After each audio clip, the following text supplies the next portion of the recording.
Waiting a little light to come on. Hey. So I'm going to ask your indulgence first off for the air conditioning noise in the background. I'm in the Carolinas here. It's roughly 94 degrees and about 96% humidity. My name is Giacomo Noggs. I lived in Los Angeles from 1993 up through 2013, where I pursued my career in acting, stunts, filmmaking, and commercial acting. When people like Kelsey Grammer and a few other big names, maybe even Vince Vaughn, say that there is a decided bias against conservative actors and conservative entertainment personnel, believe it. I've been the victim of it. One of my favorite kind of weird stories about being a conservative in LA, and very much like John Ratzenberger, who played Cliff on Cheers, he decides not to talk about his political stance when he's on set. He's there to work. And so I was as well. I thought I was, at least. There was an episode of NCIS I worked as a background actor. If you look the archive of the episodes, you'll see there's a hotline, phone sex company we were working for as part of the background.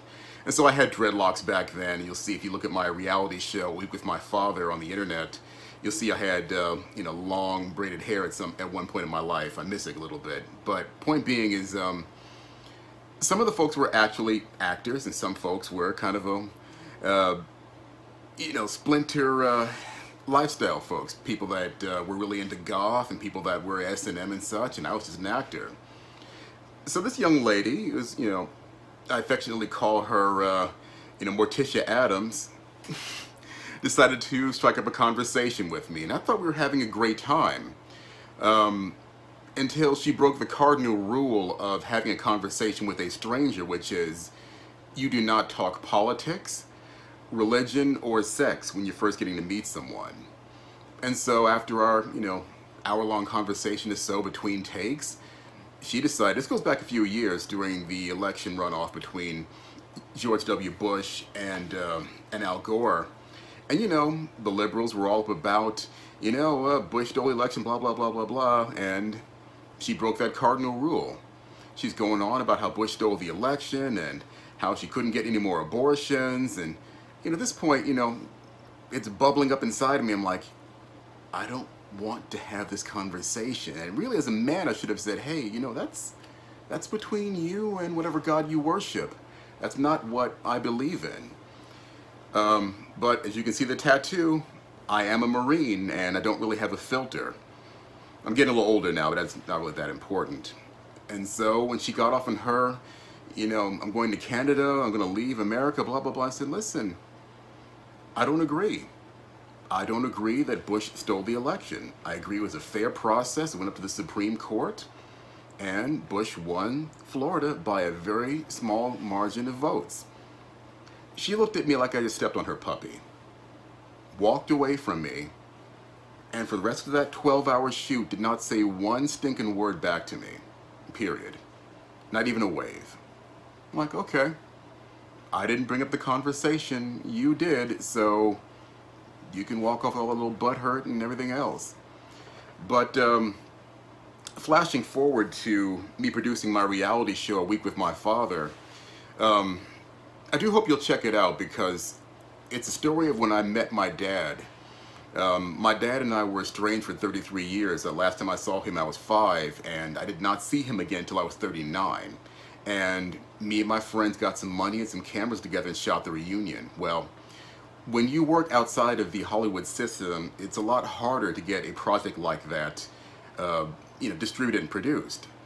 And so we had a contract with Red Arrow Entertainment, and by the by, things didn't really work out, and we went off to find someone else when they canceled our contract.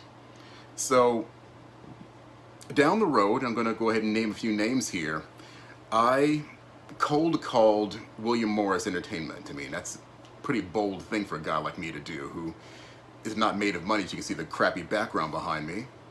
And I said, listen, to the reality TV show head, I've got a broadcast-ready reality TV pilot, and I'm looking for representation to get it out there. Would you be interested? And the guy was welcoming and said, sure. And I sent him the trailer by way of email, and he loved it.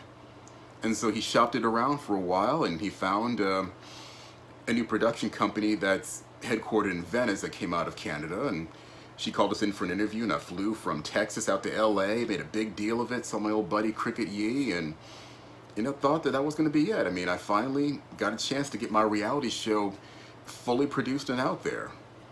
And then suddenly, I get this, yeah, we changed our minds, we're kind of done here. I'm like, huh, okay. Then I go back to my contact at William Morris, and he tells me, yeah, we're done as well, please don't contact us again. I can only surmise, and again, I'm a Marine. I don't have that much of a filter. I can only surmise that someone looked at my Twitter feed and went, we don't want this motherfucking conservative. I could be wrong, but I try very hard not to put myself out there like that because I know there is a conservative bias in Hollywood. It has kept a show that me and my friends worked very, very hard to produce, to make it as professional as possible and ready to go. All the clearances and music and everything else. And I've been a conservative since, like I said on the internet, since 1989. I vote with my conscience and my faith. And, I kind of joke and I say I was walkway before it became cool, but I think I always was a conservative because of my faith in Yeshua, Jesus Christ.